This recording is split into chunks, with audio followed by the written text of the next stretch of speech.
On News Hour tonight.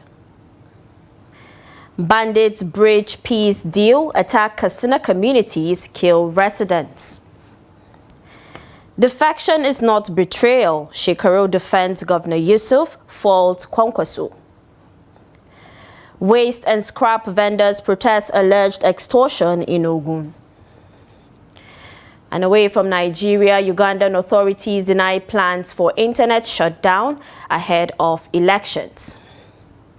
Hello, good evening and welcome to News Hour on Trust TV. I am Dorcas Yakubuzala. We begin tonight with security matters. Several persons have reportedly been abducted following coordinated night attacks by armed bandits on communities in Katsina State. Eyewitnesses say the attacks occurred on Monday night when heavily armed assailants stormed the affected areas, operating for several hours and unleashing violence on residents. Security sources disclosed that the attackers first struck Ungwar Alhaji Barrow before moving on to Gidan Gizo and Gidan Hazo communities, all within Na'alma ward of Malumfashi local government area. As of the time of filing this report, security agencies are yet to issue an official statement, and the exact number of abducted persons remains unclear. Speaking to newsmen, the Katsina State Police Public Relations Officer Abubakar Sadiq said he was not aware of the latest attacks, but promised to make inquiries and provide updates.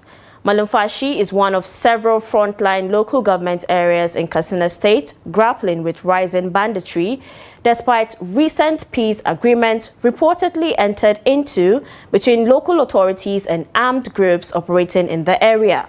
Residents have continued to express concern over the recurring attacks, calling for increased security presence and sustained operations to protect lives and property.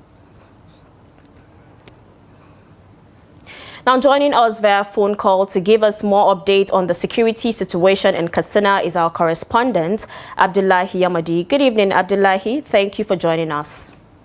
Thank you, Maxim, for having me. All right. What more do we know about these attacks? Well, just before the news hour, I was informed that one person was killed at Alhaji Barrow. And of course, one person was also killed at Gidan Gizo. Again, another person in a settlement near Gidan Hazo, in Eastern National Development area of North State. The concern is more can be vividly noticed in Eastern Malumfashi, especially under the knee and Na'al roads. Even last week, I think we reported that 3 people were killed at Gidan Nano, and then 6 others were wounded who have been hospitalized and responding to treatment. They also went to another neighboring community in Waragadina, where they wrestled about a number of sheep. It's only occurred when we talked about the bandits blocked the Almero where the displaced people, the performers, nurses, and motorcycles.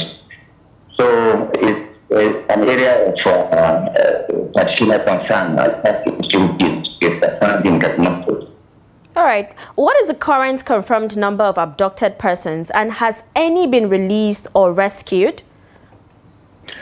None of the abductees was rescued.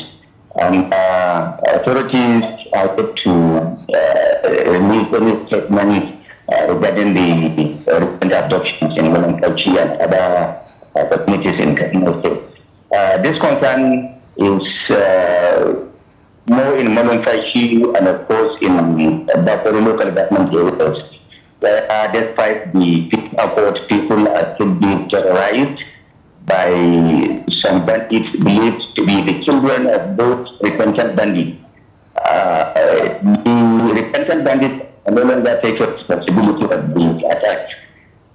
What they normally say is the attacks came from their children, and their children are opposed to the negotiation and of course the peace accord assigned to them and the local communities here in the state.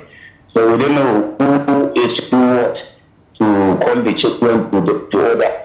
Did their parents or authorities concerned were to know this answer. Now, given the fact that there was a peace deal with these armed groups before, a peace deal was signed, between the armed groups and the local communities, what is responsible for these renewed attacks? What the responsible is, like I said, there are some people that are opposed to the peace accords. Number one, you can say from the bandits themselves, not all of the bandits are part of the peace accord. Those that are opposed to it were not part of it. And then, like they are saying now, their children ones that are terrorizing communities now. So the children, their children, and of course some of the bandits that are opposed to the peace accord are responsible for all of these attacks. And then from what you learned, some of the political actors are not really part of this peace accord, and they are opposed to the peace accord. And they are part of the problem of the peace accord and the problem of the society. So, has there been any immediate security response since the attacks? We have been trying our best to get response from authorities or any other security agency or from the government, but our efforts proved abortive. So, maybe between now and tomorrow, maybe the statement from either the government or security agencies. All right. Thank you very much, Abdullahi Amadi, for joining us and for giving us that update. Thank you, most sincerely. Away from security matters, former Kano State Governor Ibrahim Shekarau has defended Governor Gov Yusuf, saying he should not be accused of betrayal over speculations about his possible defection from the new Nigeria People's Party (NNPP). Tensions have risen within the NNPP and the Kwankwasia camp following reports that Governor Yusuf may move to the ruling All Progressives Congress (APC). In an interview, Shekarau described political realignment as personal decisions shaped by circumstances and consultations. He criticized former Governor Rabiu Musa Kwankwaso's recent comment that Yusuf should relinquish his mandate before leaving the NNPP. Shekarau argued that Kwankwaso himself set a political precedent, having defected from the People's Democratic Party (PDP) to the APC while serving as governor without giving up his mandate. He noted that if such a move is now viewed as improper, the precedent was already established by Kwankwaso.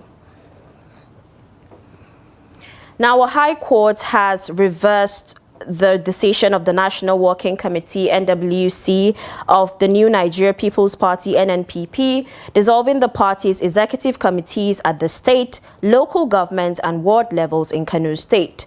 A development was disclosed on Tuesday in a brief post on the Facebook page of the Kano State Governor's spokesperson, Sanusi Bature Dawakin Tofa. According to the post, the court ruled that the dissolution of the Kano State NNPP structures amounted to contempt of court.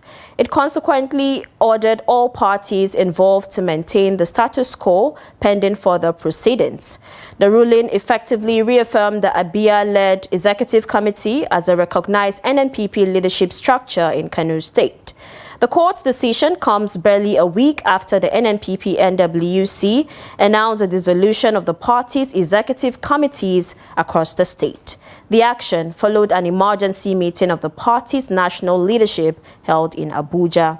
As of the time of filing this report, the detailed court ruling had yet to be made public.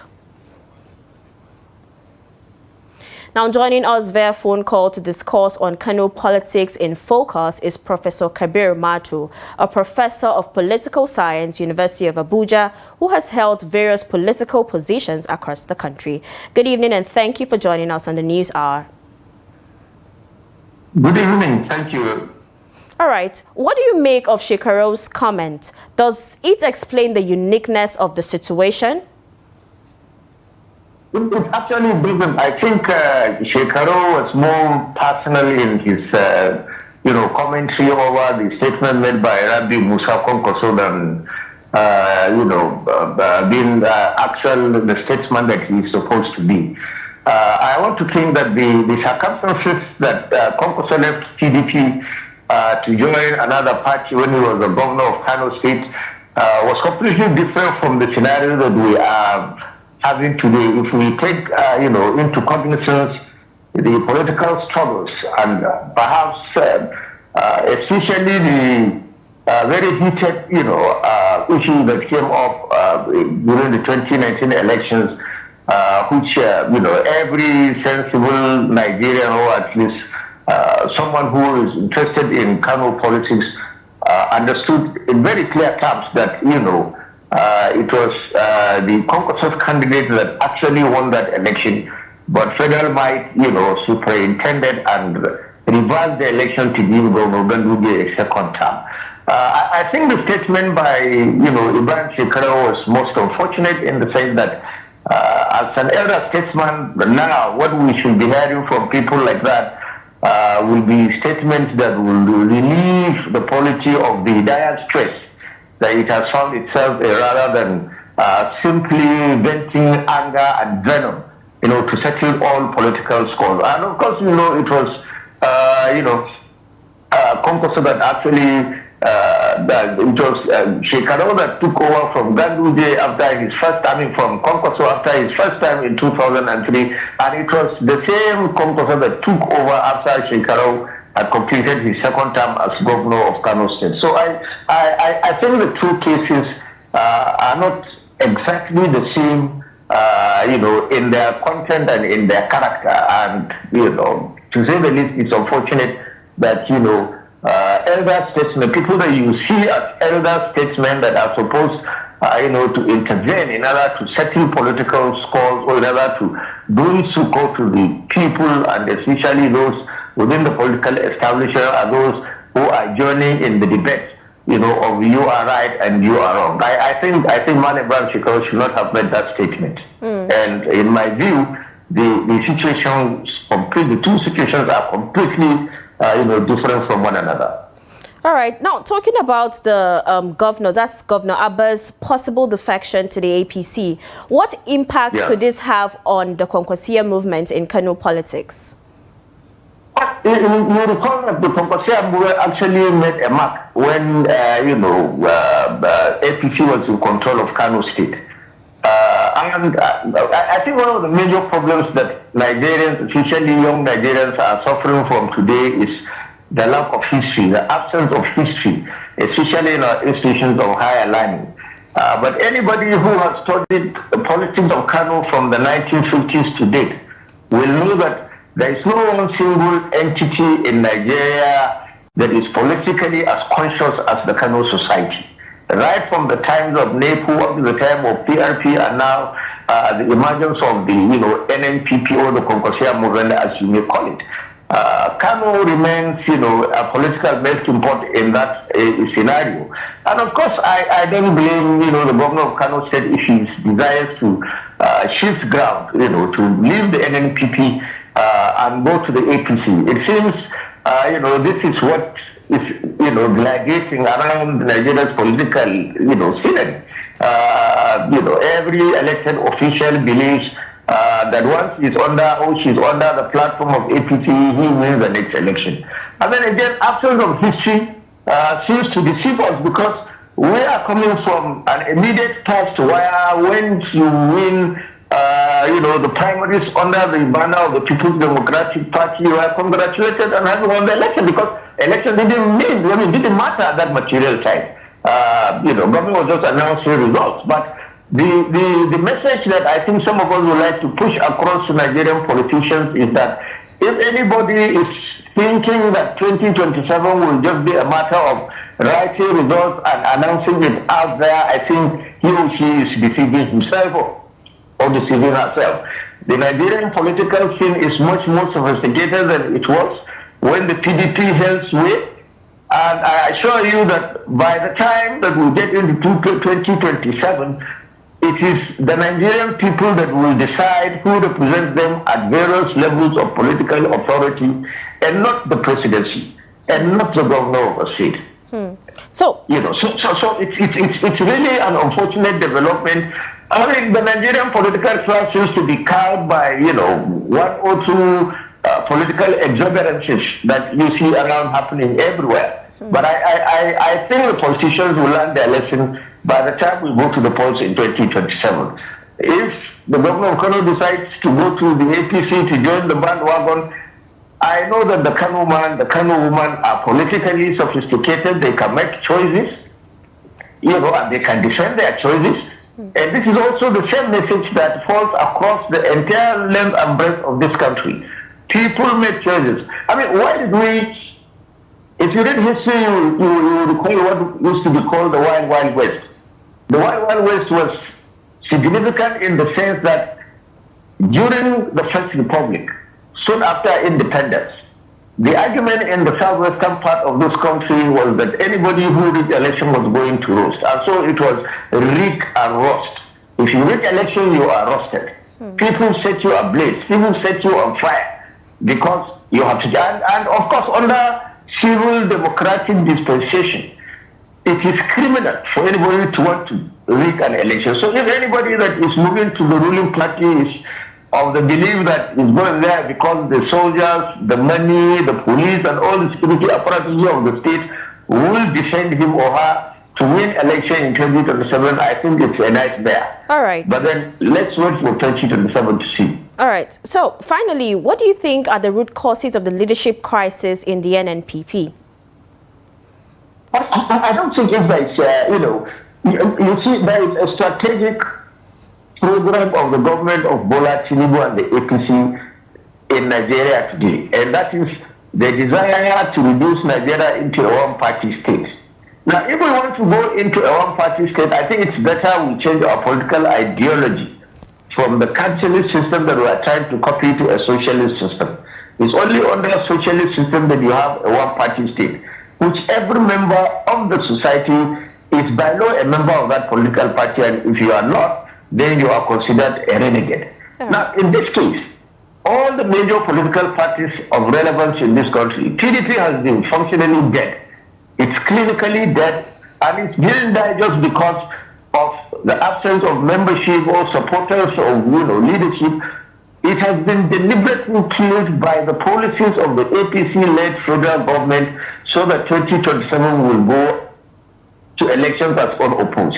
And I don't think if whoever advises the APC and their leadership to think that way, I think it's merely deceiving them. All right. Because thank by you. the day, I am... Okay, thank you very much. Thank you very much, Professor Kabir Mato. Thank you for joining us and for sharing your insights. Moving on, the Independent National Electoral Commission, INEC, has resumed the nationwide continuous voter registration exercise, kicking off the second phase ahead of future elections. The Commission says the exercise targets Nigerians who are yet to register, those seeking to update their details, or voters who want to transfer their polling units. Trust TV's Noel Sampson has more. The Independent National Electoral Commission has commenced the second phase of the continuous voters registration exercise across the country. INEC had earlier opened online pre-registration on August 18, 2025, before physical registration began at designated centers on August 25th. The first phase ended on December 10, 2025. According to the Commission, about 9.8 million Nigerians started the online process during the first phase. However, only 2.57 million registrations were fully completed, with 1.5 million online and 1.6 million through physical enrollment. The second phase now gives another window to eligible Nigerians who missed out or could not complete the process earlier. So we're done with the first phase. We ended that on the 10th of December. And then after that, we had the display exercise for claims and objections to allow us clean up the registrations, the entries, to ensure that and to also give citizens the opportunity to call our attention to names that shouldn't be in the preliminary register but somehow found themselves there. INEC, however, says the exercise is not taking place in the Federal Capital Territory due to ongoing electoral activities. FCT is not a part of it because the law provides that 90 days to an election, registration has to stop. So FCT had their own special registration exercise in preparation for the area council election. It was even devolved to the RA level. So they now have a register which will be released next week. Speaking of the resumption, the Executive Director of the Grassroots Center for Rights and Civic Orientation, Krakow, Armstrong Janaku, stressed the need for public awareness and the role of civil society groups in supporting the process. This opportunity is very much welcome for citizens that have not yet gotten themselves registered on the on the voter register, because the very first thing is for them to get registered before they then are able to participate in the electoral process. A visit by Trust TV to parts of Abuja showed low awareness of the exercise. Some residents say they had not heard about the resumption, while others admitted they were yet to register. Yes, I heard about it. Did you hear about it? Yes. So when did you hear about it? For almost 3 months back. So when are you going to be on? As soon as possible. Why have you not done it yet, sir? Yeah, because of some activities that are beyond my control, but I must do it. Because this election, we have to come out in mass and vote out those who are not willing to change the pace of our nation into the right way. Yes, I've heard about it. Yeah. So have you done yours? Not yet, not yet. Why? Okay, for the year is just beginning, and in the previous years when I wanted to get my voter's card, there's always this politics around getting voter's card. Especially from the region place where I was staying, there was this politics. You go there, and then they'll start bringing you to the front. If you are this tribe, they'll bring you to the front. And so at the point, I just got frustrated. So 2018 election, I remember I got angry and said, I don't want again. I left. 2022, the same thing was happening. 2023, 2022, the same thing was happening. So but this year I'm planning to defy all odds and trying to get my own card. Reacting to the findings, Armstrong Janaku said stronger public sensitization remains key if more Nigerians are to be captured in this phase. So earlier on, I talked about a whole of government, whole of society approach to informing and giving the right orientation to citizens. So INEC is going to play a lead role in that process, but the job is not only for INEC. The job is also the job of political parties. It is also the work of the National Orientation Agency. It's also the work of candidates. It's also the work of cultural groups across society, churches, mosques, religious organizations. As registration continues, attention now turns to how many eligible voters are still outside the system and how effectively INEC will handle verification and objections during this second phase. Well, Samson, Trust TV News, Abuja. In other news, a suspected missile has been discovered in the Zugurma area of Mashegu local government area of Niger State. A source told Daily Trust that local residents uncovered the device and promptly alerted security agencies for intervention. The source said the object is suspected to be a Tomahawk missile warhead, believed to be among missiles previously fired by the United States, though this has not been officially confirmed. Confirming the development, the spokesperson for the Niger State Police Command, SP Wasiu Abiodun, told our correspondent that the device has been secured and is currently under investigation by relevant security agencies. He assured that necessary steps are being taken to determine the origin and nature of the object. Now, troops of the 6th Brigade of the Nigerian Army, Sector 3 of Operation Wild Stroke, OPWS, have foiled a kidnapping attempt and rescued 3 victims during a swift, intelligence-driven operation in Taraba State. The operation was carried out following credible intelligence received by troops deployed at Jeb town on the activities of suspected kidnappers in Sangai village, Bachama ward of Karim Lamido local government area. Acting on the intelligence, the troops were immediately mobilized and pursued the suspects toward the Taraba Plateau border area. On sighting the advancing soldiers, the kidnappers abandoned their captives and fled into the surrounding bushes.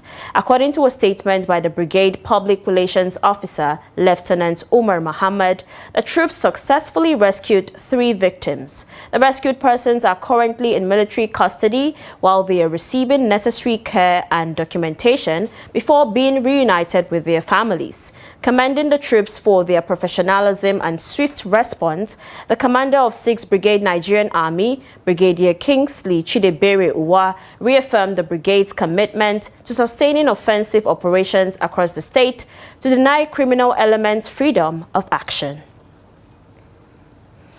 The Niger state government has announced the phased reopening of schools in only 4 local government areas, Bida, Suleja, Chenchaga, and parts of Boso out of the state's 25 local government areas.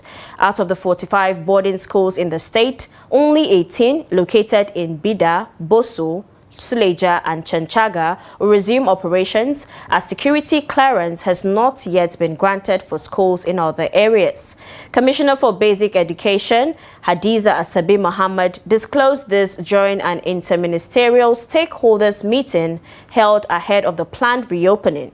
She explained that the reopening will be phased based on prevailing security conditions across the state.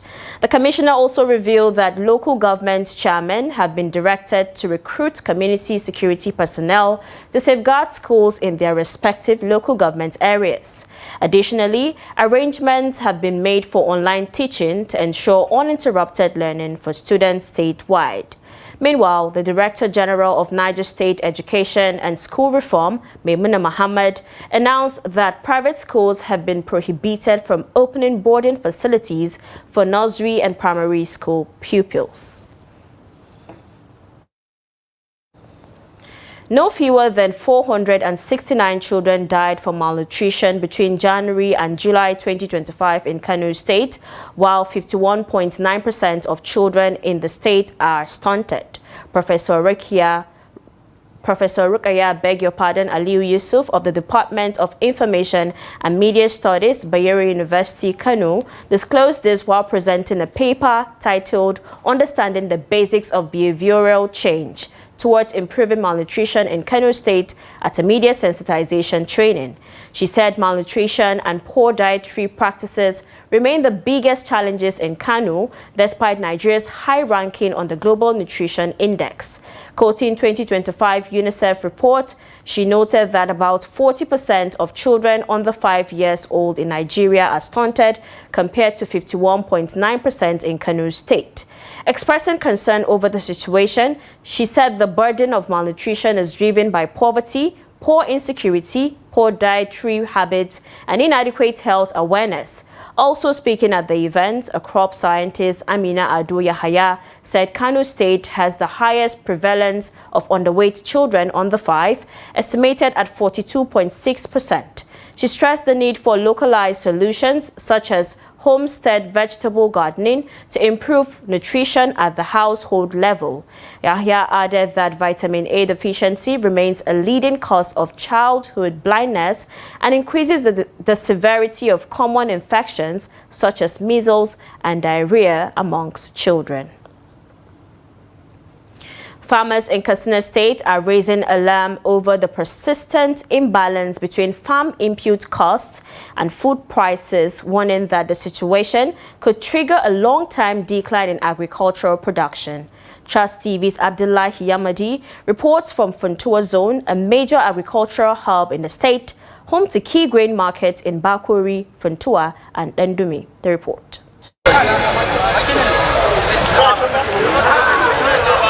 Farmers say the last season, a bag of maize sold for 55,000 to 60,000 naira, while fertilizer cost between 80 and 100,000 naira per bag.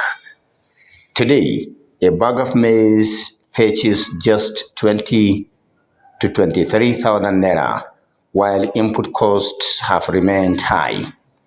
Stakeholders warn that if this imbalance continues, thousands of farmers may abandon farming altogether, which could reduce food production and spark hunger in the coming years. Beyond pricing issues, limited access to interest-free credit facilities is also hampering agricultural growth in northern Nigeria, prompting calls for urgent government intervention. At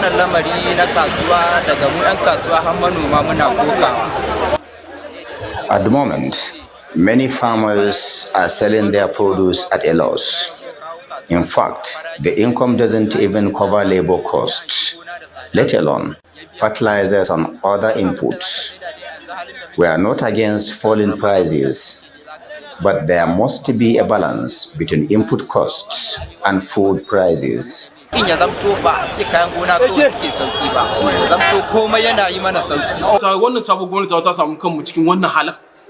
gap between what farmers spend on production and the current prices of their produce is very wide. In simple terms, we are selling at a loss. The government must intervene immediately, or the future of agriculture in Nigeria is at risk.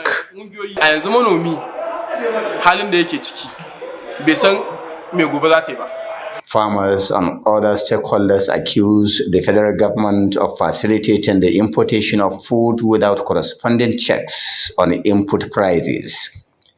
They describe the situation as a setback for agriculture in Katsina and the wider northern region, urging governors to prioritize the sector's development.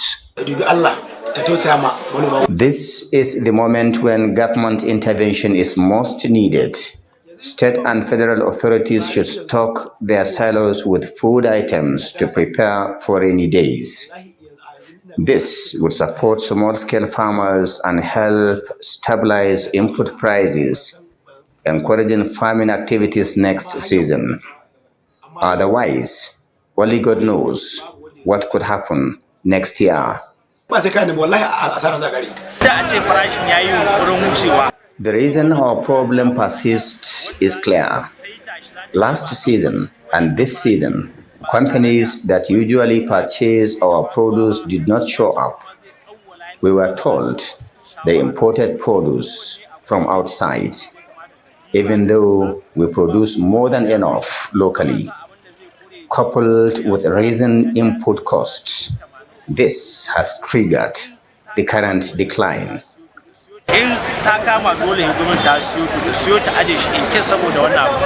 Experts warn that ongoing insecurity coupled with neglect of agriculture is dragging the region to its knees, putting food security at risk. They further call on federal and state governments to purchase surplus produce, reduce input costs, and intervene promptly to save the sector from total collapse. With food prices falling and input costs rising, farmers in Katsina fear that without swift action, the future of agriculture in the region and the nation's food security could be in jeopardy. Abdullahi Izumayamadi, Trust Television News, Katsina. You're watching News Hour on Trust TV, coming up after the break. Waste and scrap vendors protest alleged extortion in Ogun. This and many more when we return. To stay with us. Welcome back from the break. In case you're just joining, this is News Hour on Trust TV. Let's take a look at our top stories again. We told you that bandits bridge peace deal, attack Katsina communities, kill residents. And defection is not betrayal, Shekarau defends Gov Yusuf, faults Kwankwaso. And moving on to more stories, the Federal College of Education Gombe has received federal government approval to run both NCE and degree programs at the same time. While welcoming the decision, the management says teacher education may still suffer unless NCE graduates are allowed direct entry into degree programs. Trust TV's Hassan Lawan Koli completes the report. Speaking to journalists on Monday, the provost of the Federal College of Education Technical Gombe, Dr. Adamu Aliboderi, described the dual mandate as a long-awaited step for the institution. He said the approval strengthens the college roles in teacher education and technical training while offering wider academic options for students. It may interest you to know that recently the college we were granted approval to even recruit more hands. What we did recently. So the challenge we are trying to overcome, the challenges has to do with stipend and even infrastructure. But as it is, at least the little we're having is enough for us to commence. The provost also urged candidates seeking admission to change their institution of choice to FCE Gombe, noting that such changes can be done free at the college ICT center. Education stakeholders have welcomed the dual mandate but stressed the need for proper rollout, noting its potential impact on teacher supply and stability in the education sector. Now, issue of cutting-edge technology, researches that will go between two different fields, interdisciplinary research will come into play. Because by now, with this approval, I can comfortably say that the mission and vision of the college will be reviewed, because we'll be more into more researches, whether in sciences, technology, and even the teacher education itself. Since they have been given the approval to conduct admissions for a degree program, I mentioned that I was a member of the committee that reviewed the curriculum from B Mass, then used to CC Mass, and in the revised curriculum, it was comprehensively made clear that universities and colleges of education that will be offering the degree program under this CMAS. Dr. Boderi further appealed to the federal government to approve direct degree admission for NCE graduate without JAM or extra entry requirements. He warned that the current system discourages NCE enrollment as most candidates now prefer degree programs from the start. We came up with a resolution. One of the resolution number one is that we should allow our students, by the time they graduate with NCE, they should be allowed to seamlessly proceed to to degree, so that after acquiring NCE, later they will also acquire degree. That is, after completing their NCE, they don't need to obtain JAM or whatever. The management says the college is ready to commence the dual programs and deliver them in line with national academic standards. Hassan Lawan Koli, Trust TV News, Gombe. Jigawa State is set to record a major boost in early grade education as a new English language training program for primary school teachers takes off under the Partnership for Learning for All in Nigeria. The initiative targets hundreds of teachers and thousands of pupils across the state. Trust TV's Ali Rabiu Ali reports. The Jigawa State education sector is receiving renewed attention with the launch of the Plain English Language Training Program. The initiative aims to strengthen teaching and learning in public primary school across the state.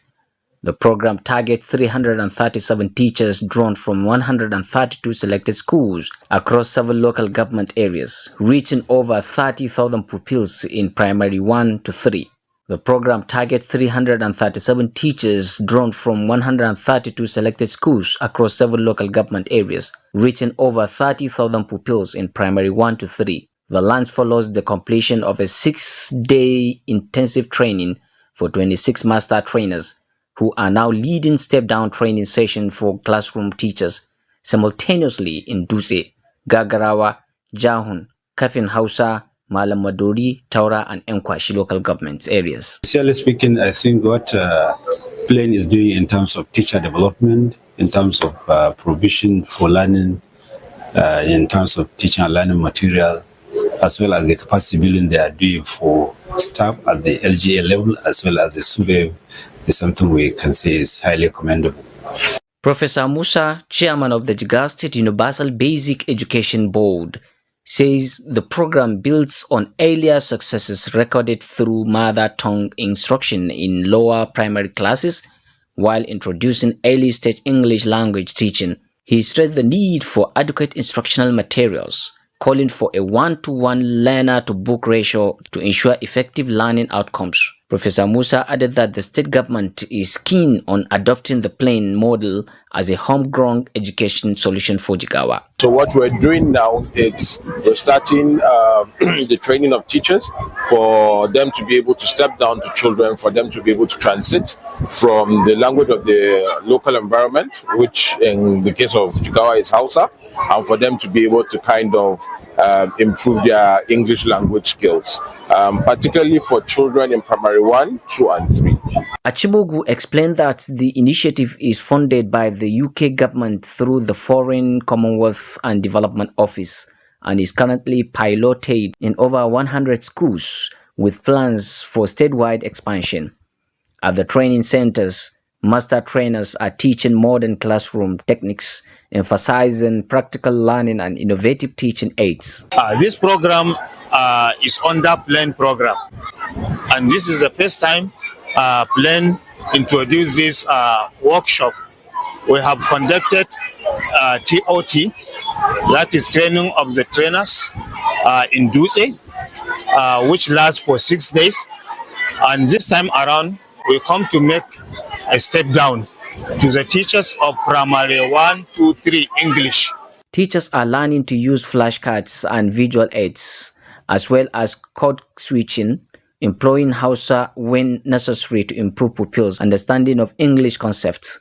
With thousands of pupils expected to benefit, stakeholders believe the plain English language program will strengthen the foundation of learning in Jigawa's public primary schools and ensure a smooth transition to upper primary education. The Jigawa state government says it will continue to collaborate with development partners to improve learning outcomes and equip pupils with skills needed to compete nationally and globally. From Jigawa, Ali Rabiu Ali, Trust TV News. Now, waste and scrap vendors operating across Ogun State on Monday protested alleged extortion and the imposition of arbitrary levies by the Ogun State Waste Management Authority, OGWAMA. The vendors also demanded the immediate removal of OGWAMA's general manager, Hunye Abayomi, accusing him of imposing excessive financial demands and bringing in favored outsiders to take over their jobs. A protest took place at the governor's office in Abeokuta, the state capital. According to the protesters, there has been persistent extortion, arbitrary levies, and attempts to sideline long-standing operators in the state's scrap and recycling sector. Speaking on behalf of the association, its president, Opeoluwa Balogun, said the vendors had operated under an established regulatory framework that required suppliers to pay an annual licensing fee of 50,000 naira to the state government. He alleged that the fee was increased to 200,000 naira after Abayomi assumed office. Balogun further claimed that despite paying several levies, the OGWAMA management insisted that scrap vending was now reserved for politicians and no longer for existing operators. The Katsina State Command of the National Drug Law Enforcement Agency, NDLEA, has reaffirmed its commitment to the fight against drug trafficking and abuse across the state. The NDLEA commander in Katsina, Samail Malam, gave the assurance on Tuesday during the agency's end-of-year press conference, which also featured the decoration of 61 officers recently promoted to various ranks. Highlighting the command's achievements in 2025, Malam stressed that the fight against drug abuse requires collective effort and sustained collaboration among stakeholders. He emphasized the need for greater synergy through information sharing, advocacy, and community policing, noting that such cooperation would help reduce drug-related offenses and preserve peace in Katsina State. According to him, NDLEA operatives carried out several intelligence-led raids and patrols during the year, leading to the arrest of individuals involved in various drug-related offenses and the disruption of illicit drug networks across the state. And Lamy disclosed that a total of 1,018 suspects were arrested in 2025, comprising 992 males and 26 females. He said substances seized during the operations included 1,667.747 kilograms of cannabis, 12.348 kilograms of codeine, and 793.66 kilograms of psychotropic substances, bringing the total weight of seized drugs to 2,473.755 kilograms. The Jigawa state government has begun enforcing standardized market measures, making it mandatory for all traders to comply with approved measuring standards. The initiative seeks to end the use of unapproved containers and sacks, which have long fueled unfair practices in markets across the state. The report. Governor Umar Namadi, who was represented by his deputy Aminu Gumal, said the policy aligns with the administration's goal of improving the welfare of residents. We are here for the launching of a standard measure for our commodities and also a 30 bag of transparent bag that has been launched today. And we want it to be all over our markets. And on the issue of our own, those that are going to be defaulters, many measures, serious measures will be taken against all these people by the Consumer Protection Council. Because we already have a council which the state government has instituted, that is a Consumer Protection Council that will be moving around the markets in order to see that this standard measure that we have launched today, that it will be into use to all our markets. The Commissioner for Commerce, Aminu Kanta, warned that strict enforcement guidelines are in place and defaulters will face penalties. We are moving around all major markets across Jigawa state to ensure there is no sharp practice in buying and selling. Defaulters will be sanctioned accordingly. Market leaders, including the Sarkin Kaswa of Shuarin, pledged full cooperation, urging traders to embrace the system to ensure fairness in commercial transactions. I call on all market operators to cooperate with the government in promoting fair and transparent trading. This new system will benefit both buyers and sellers. The government emphasized that unified market measures will boost consumer confidence, uphold integrity, and create a fair trading environment across Jigawa state. A bus rapid transit vehicle was gutted by fire on Tuesday on the 3rd Mainland Bridge in Lagos State. The high-capacity bus was reportedly en route to Iyana, Oworu, when the fire broke out near the Adekunle axis of the bridge. As of the time of filing this report, it remained unclear whether there were any casualties. The incident caused significant traffic disruption on the bridge, prompting the deployment of firefighters from the Lagos State Fire and Rescue Service to contain the blaze. Confirming the development in a statement shared on X, a Lagos State Traffic Management Authority said efforts were ongoing to bring the situation under control. The agency added that its officers were on ground to manage traffic flow and minimize congestion in the area.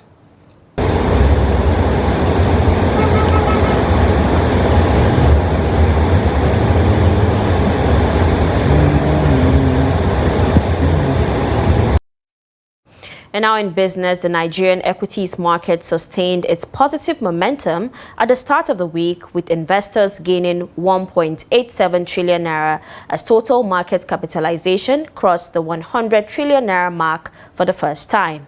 Market capitalization rose by 1.869 trillion naira to close at 101.807 trillion naira, boosted by renewed buying interest and the additional listing of 2.575 billion shares of First holdco. The all-share index advanced by 2,725.86 points, representing a 1.74% increase to close at 159,218.22 points. The rally was driven by gains in medium and large capitalized stocks. Reacting to the milestone, the Group Managing Director and Chief Executive Officer of Nigerian Exchange Group, Temi Popola, said the development reflected growing investor confidence in Nigeria's capital market. Similarly, the Chief Executive Officer of Nigerian Exchange Limited, Jude Chiemeka, attributed the market rally to improving investor participation and selective demand across key sectors of the economy. Now, away from Nigeria, Ugandan authorities have denied plans to shut down internet access during next week's general elections, dismissing reports of a possible blackout as unfounded. Concerns were raised by the main opposition candidate, Robert Kyagulanyi, popularly known as Bobi Wine, who last week reiterated claims that the government intended to block internet access to disrupt mobilization and the transmission of election results. Fears intensified on Friday after satellite internet provider Starlink restricted its services in Uganda following a directive from the National Communications Regulator. Uganda goes to the polls on January 15th with President Yoweri Museveni seeking to extend his rule, which is approaching 4 decades. His main challenger is Bobi Wine, a former pop star turned politician. For sports updates, let's join Adeni Ajishafe.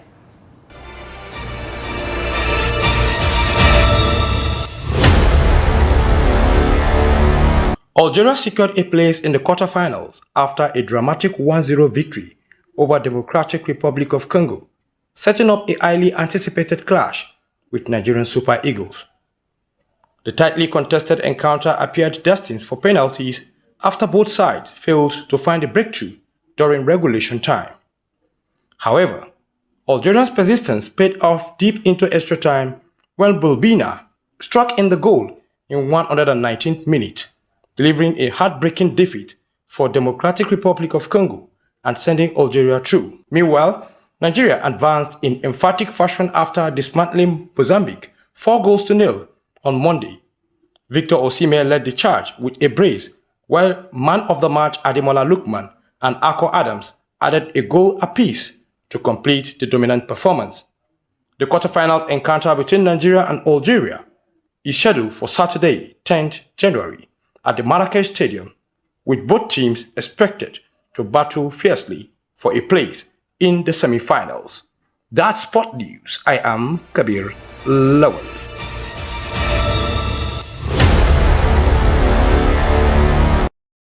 That was Kabir Lawal with the sports update.